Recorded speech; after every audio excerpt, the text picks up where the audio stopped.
Hello there. A few days ago I played round 8 in the LoneWolf Open tournament, so I played as white and I want to show you the game, which I think had some instructive moments for sure.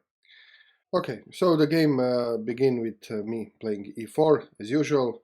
So e4, my opponent played e5, and we went to Italian game. So I will not spend too much time on the first several moves, just normal developing moves: knight f3, knight c6, bishop c4, bishop c5, so just normal Italian game.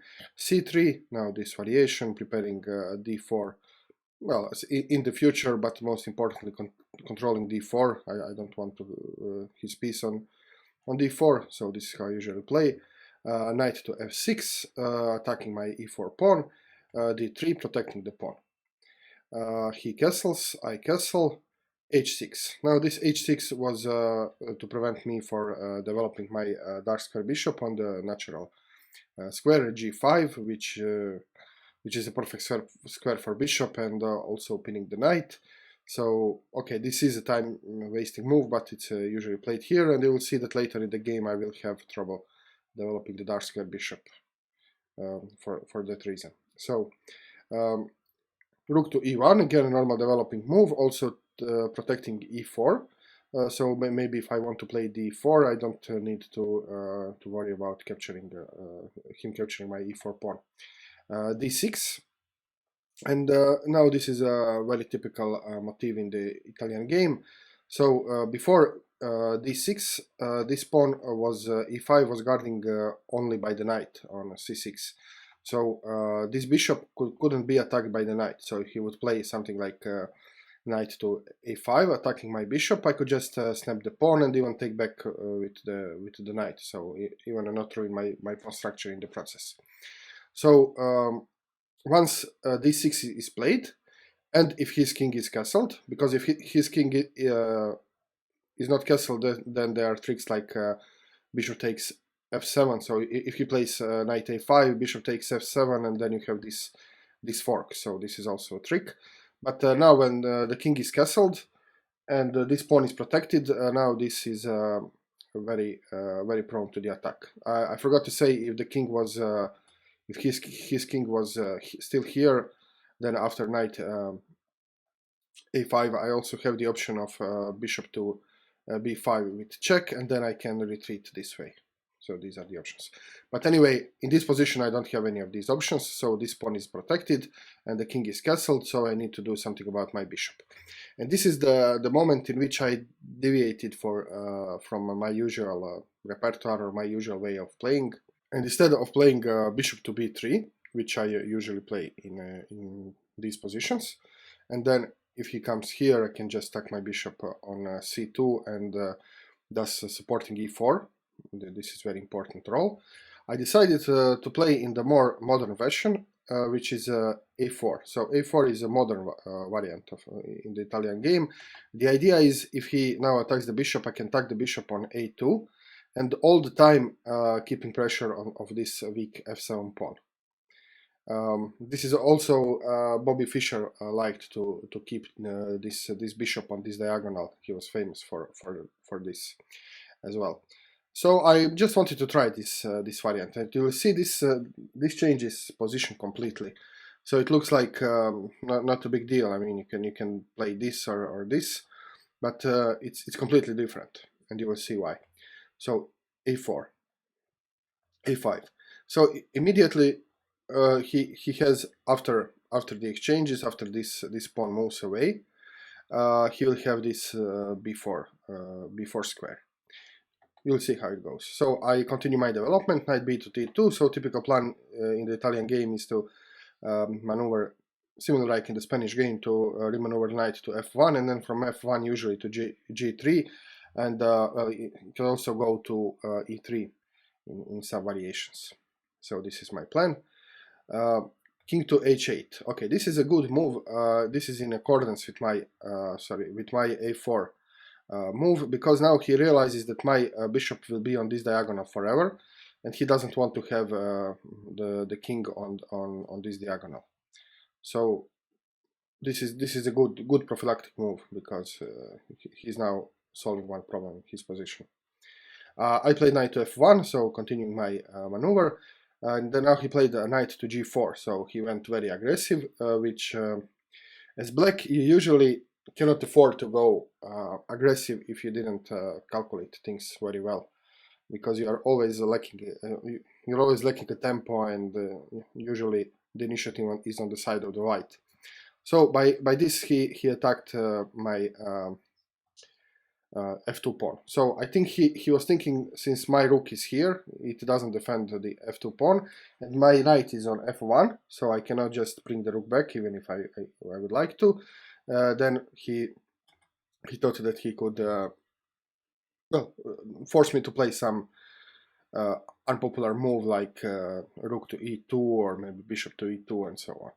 But here I have a very clear escape from this attack, and this is just to play d4, and now I'm just blocking this diagonal, and you will see that well, my pawn here has enough defenders, so this variation works. E takes d4, c takes d4. Now I have a nice pawn center, but at the same time I had to take with the c pawn, and now he has this for his knight. And by playing a4, I kind of conceded this b4 square, but at the same time I'm thinking that although this looks tempting, that he cannot do much because I can control these light squares very easily. This is the idea. He has to retreat the bishop to b6, and now this knight is in my half of the board, so I just kick it with h3, knight to f6. Now I'm just continuing my maneuver, my development, knight to g3, and wanting maybe to go to f5 one day, or even here on d4. Okay, so far so good. The engine evaluates the position +1 for white, so I mean, it's obvious that white has some advantages. So I have central pawns, I have a space advantage, my pieces are a bit more developed, and so on. So it's okay. But now he played the, well, obvious move, which I didn't see because I was so focused on all this stuff here that I just didn't see his next move, and it kind of put me off guard. I didn't. It surprised me, and it shouldn't surprise me. So he played d4. So simple move, just trying to undermine my pawn center, trying to grab some space for himself, challenge my center, and so on. And why this move is tricky, I mean, I still have advantage +1, so it's not some move, but it's I'm not sure what to play here. And you can see now the consequence of having bishop on c4, and first consequence of playing a4 back there on the move 8. So now I cannot just push the pawn, for example, because he now has this what John Bartholomew calls point of double attack. So he's attacking my piece and my pawn. So now I'm forced to give up my one of my central pawns. So this is the consequence, and okay, I just played I played this correctly. In fact, in the beginning, so e takes d4, almost forced move. Knight takes d4. Okay, and what now? And now, I mean, this is very this is the position in which I find it very hard to find the plan. And even if I run it with the engine, I still don't understand the position. So, I mean, I have isolated queen's pawn. I have good control over the square in front of the pawn. I mean, okay, my bishop has some diagonal here. My knights are okay controlling the center. But still, I have the open line. So it looks like I do have some advantage, and the engine says I do have some advantage. But what to play here? What would be your next move? You can pause the video or just think with me. So what will be your next move here? What plan to do here? I wasn't sure in the game, and I'm still not sure. I did some analysis and I have some ideas. So the engine suggests some moves like rook to a3 or rook to e4. I mean, okay, probably going to double the rooks at some point. So yes, it makes sense. This is the only open file in the position, so I want to double the rooks after this knight is gone somehow. Okay, and the third move suggested by the engine is b3, and I think this move makes sense to me because this bishop has problems. It doesn't have some good squares to develop. So maybe just playing b3 and then putting bishop here and then supporting this isolated pawn could be a good plan to proceed. So I think if I would to play this position again now, I wouldn't play these moves because I'm not sure what to do next, but b3 I would play. And then I put my bishop, so for example b3, let's say that he puts the knight and I put the bishop here. I think, okay, I can play with this position. Okay, anyway, I played, I was out of the ideas and I played queen to b3, so now it will become complicated, so I am attacking, I have to, so I, in the lacking the good strategical ideas and failing to notice that this piece is undeveloped, this piece is actually the problem. So this Agard rule, just look at your worst developed piece and try to develop it. So I need to think more about this undeveloped piece, and then I would probably come up with b3. Anyway, like I said, lacking the ideas, I play the attacking move. So this is also a good approach. So if you don't have any ideas, try to make some threats, try to complicate things, and well, hope for the best. So queen to b3, attacking the knight. Bishop to e6, defending the knight. Now you can see how complicated things become. He's x-raying my queen. Okay. Also, you can see that now at this point, my d4 pawn is hanging. So he couldn't take it before because I had the attacking move. So this pawn is hanging. So I have to do something about this. And I played the knight to e2, which is, I think, the best move according to the engine. But you know, this knight just moved so many times. This is fourth move. So it's a little bit ugly, but at least I'm defending the pawn. My opponent played knight c to b4 now. Okay, he's going for this square, and this is what I was talking about before. Yes, I do give him the b4 square, and yes, this looks like a strong outpost for the knight, but if I play this correctly, I mean, the knight doesn't have penetration squares. I have a queen, I have light square bishop, and I can take a very good control over these squares. So this is the idea of this variation. Bishop to d2, yeah. Also, but still I found this knight a little bit annoying. Although even if I exchange it, he will just he can just replace it with another knight. But the main problem is that finally I realized that this bishop is a problem. I don't have good squares to develop this bishop. So, well, I thought that it will be good to exchange the bishop. So bishop d2, c6. I'm not sure about this move. This now weakens the bishop, but he can have this diagonal for his bishop or the queen. Okay, anyway, I just exchanged the bishop. And he put another knight here. So again, he's thinking that he has some strong outpost, but in fact he doesn't because I control these light squares.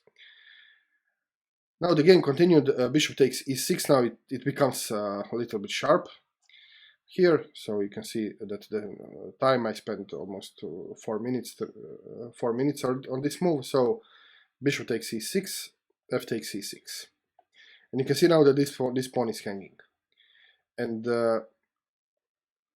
I thought it wasn't safe to take this pawn for the following reason. So I was thinking queen takes e6, he can attack with the rook, and then he's attacking my knight, which is currently defended by this rook. But then after I move my queen, this is how I was thinking. After I move my queen, he can play knight here, kicking away my rook. After I move the rook, I lose the knight. So let me play what I was thinking. So I was thinking something like this. Takes, he attacks my queen. I have to move my queen away. And now he can attack my rook. After I move the rook, he takes the knight. So this is what I saw here. Okay, but I didn't see that, and this is a first problem in calculation. So you think either you are the one attacking or you are the one defending. It's the same error which appears very often. So you think, okay, he attacks my queen, I move my queen away, and then he has this. But you don't think where you can put your queen. Maybe you can move your queen away in a manner which will neutralize his threat on the next move. And also when you are attacking, many times I think like my thought process is like, okay, I attack his queen, he moves his queen away, and then I do some other threat. But and then I forgot to see, okay, where can he move his queen? If I attack his queen, where can he go with his queen? Can he make some threats with his queen, which will neutralize my own threats? And this is exactly what we had here. So the idea, this move actually works, because if he now attacks the queen, I can move my queen to g6. And now I'm suddenly controlling these two squares, again, these light squares. And he cannot proceed with his threat. And I'm fine. I'm fine, in fact, I'm up a pawn at this moment. So this is just one short lesson, first lesson, I have a second one coming. So the first lesson in calculating is when you think, okay, he's attacking my queen, I have to move my queen away. Ask yourself, where can I move my queen in a manner which counters his threat or makes a new threat. Okay. So this is why I didn't take the pawn, because I was afraid, and I played knight to e5.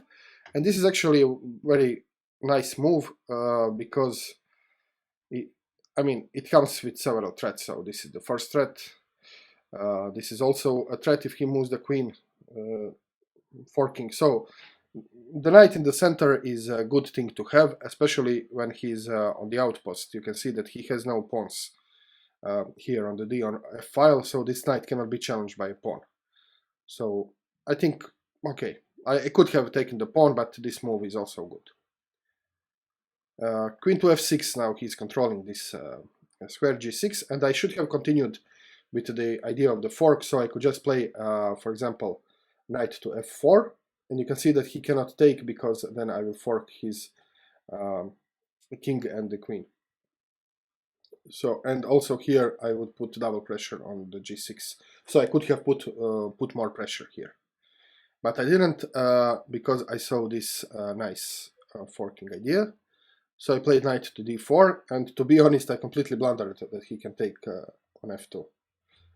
I mean, it's a strange blunder, because I saw f2, and I saw this, and I was thinking, oh, okay, if he takes somehow, or I move, or there's several possibilities in which I saw that he can attack this twice with his bishop and his queen, but paradoxically I didn't see that this f2 is already attacked twice by a queen and the rook.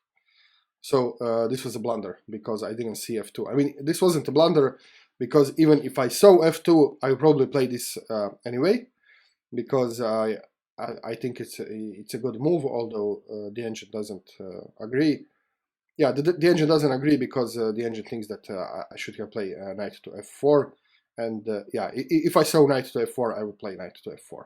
But let's say I didn't see knight to f4, and let's say I saw queen takes f2. So under these two assumptions, I would still play knight to d7. So it wasn't such a big mistake, but I should have seen this.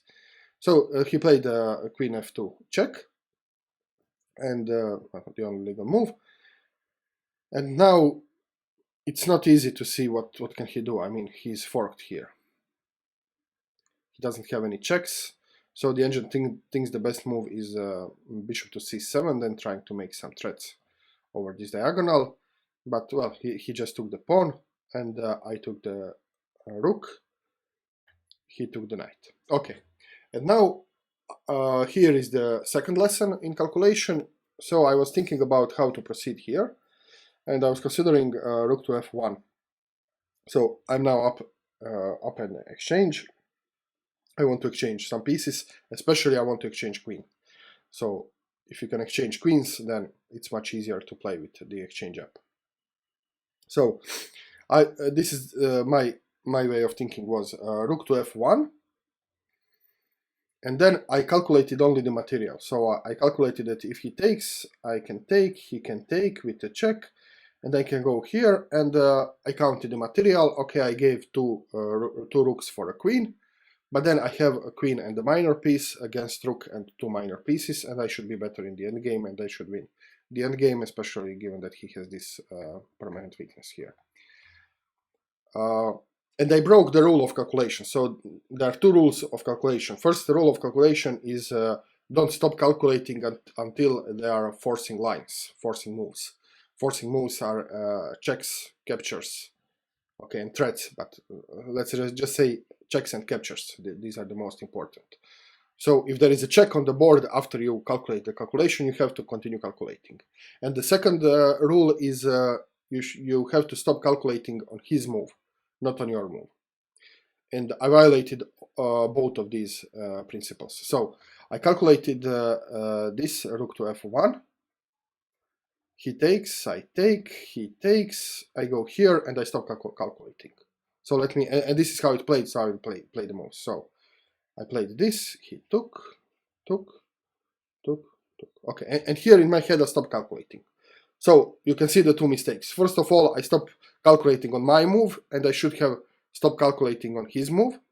And the second one is they are still forcing moves. In fact, very forcing moves.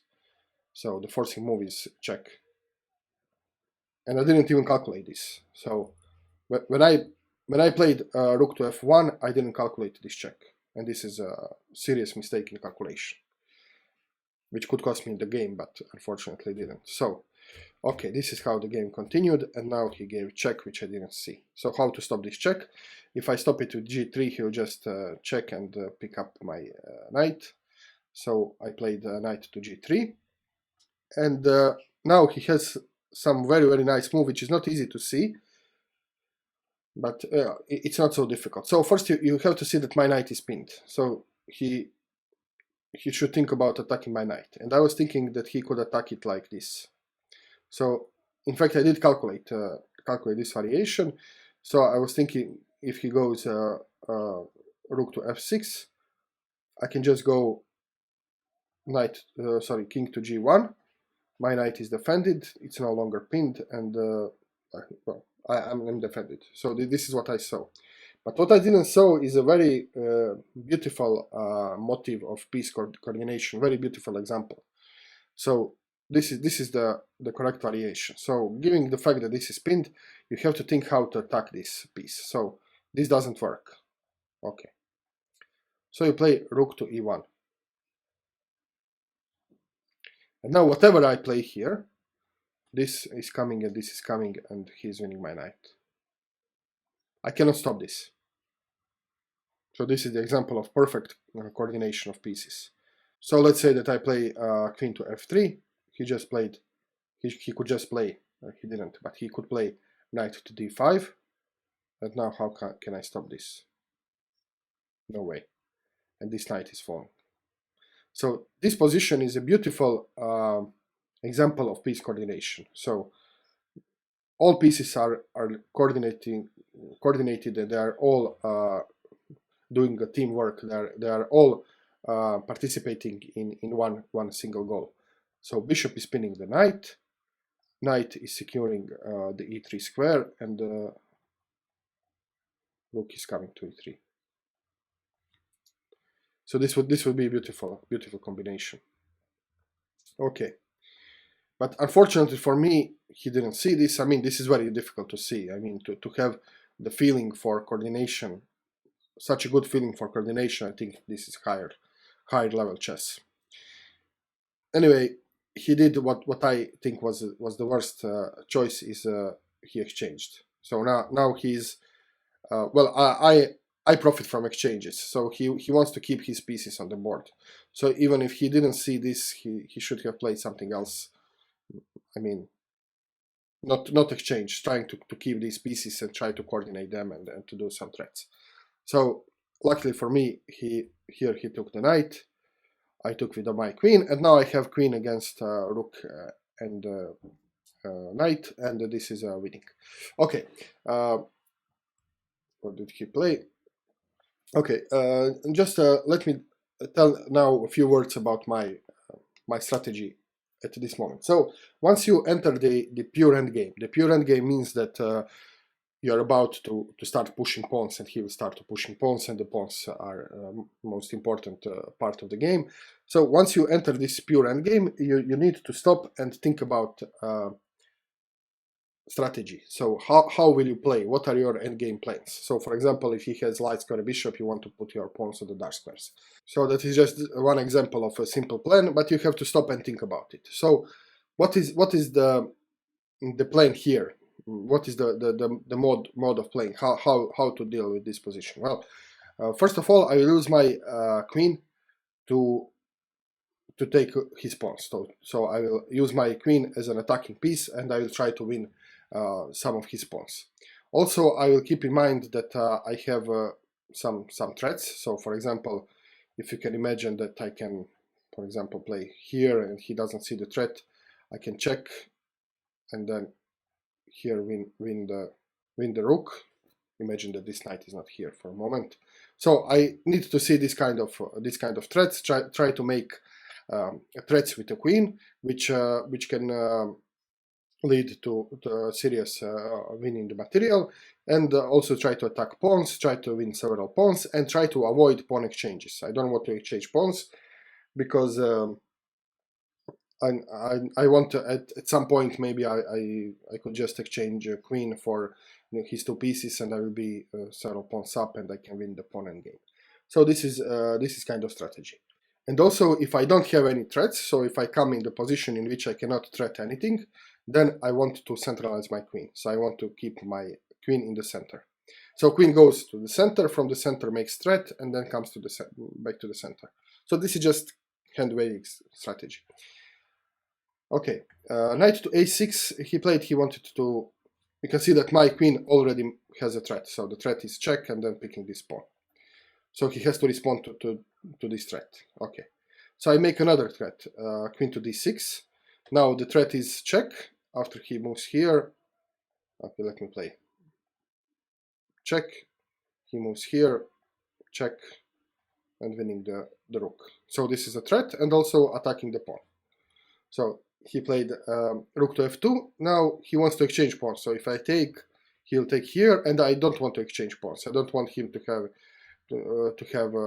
such a pawn majority here, and then maybe coordinate his pieces and try to push pawns. So I don't want to make pawn exchanges. I played b3.